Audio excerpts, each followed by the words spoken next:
Hey guys, and welcome to my YouTube channel. In this video I'm going to show you how a website basically works, so let's get right into it. So here we have a client. A client is anybody who's trying to access that website.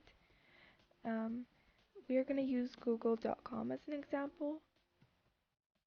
If you type in google.com and press enter, it's going to send a message first to the internet server provider.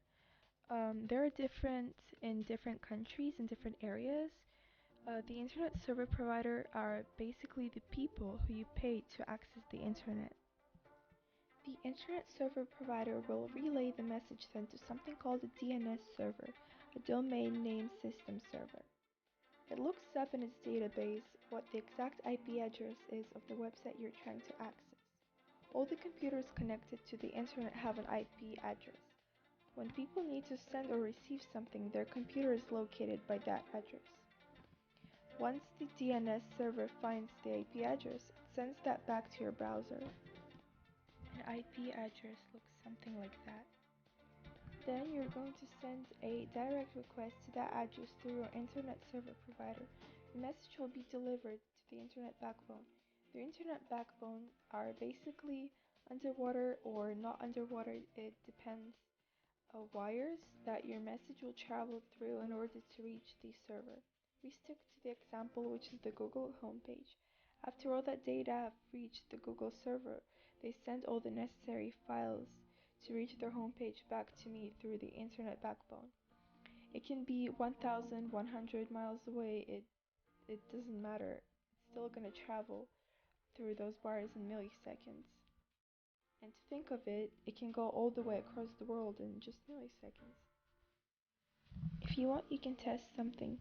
Go on Google and type in the URL line 216.58.2110.46. It's supposed to bring you on the Google homepage. So back with our website. The three files that Google sends back are the HTML file, which basically builds up your website, the CSS file, which styles it, and finally the JavaScript file, which actually allows your website to work, to have like a behavior.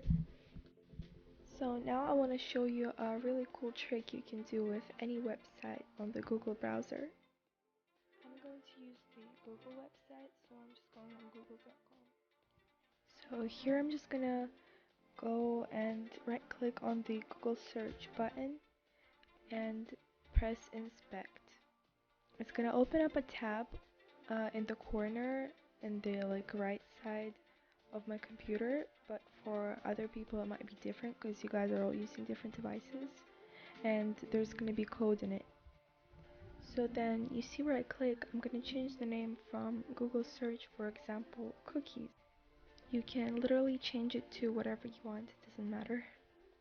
But you just changed it for yourself, so if you click refresh, it's gonna all go back to normal because the Google server is gonna send you back the files, the original files that are supposed to be there. This is the end of the video. I really hope you guys enjoyed, and I really hope this was helpful. If you need the link to the course I've been learning this at, I can leave it in the description down below. And if you enjoyed this video, then hope you can let me know by liking and commenting and subscribing. So see you in my next lesson. Bye.